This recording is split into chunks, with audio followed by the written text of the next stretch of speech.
আসসালামু আলাইকুম। হাই বন্ধুরা, সবাই কেমন আছেন? দেখুন বিদেশি মাটিতে কিভাবে ধানের জ্বালা রোপণ করে। এই যে বড় একটা শ্রেণীর ভিতরে প্রথম বীজ রোপণ করা হয়েছে ধানের, তারপর এগুলো বড় করা হয়েছে পানি দিয়ে।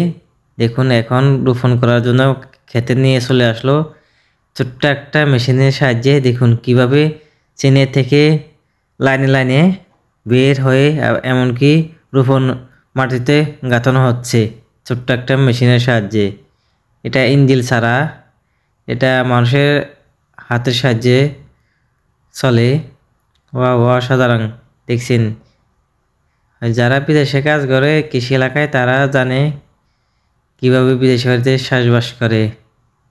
এই যে উপরে মাটি যেগুলো দেখতেছেন আইলের মতো, ওগুলোর ভিতরে বিভিন্ন রকমের আরও অন্য রকমের শ্বাস জিনিসপত্র চাষ করে।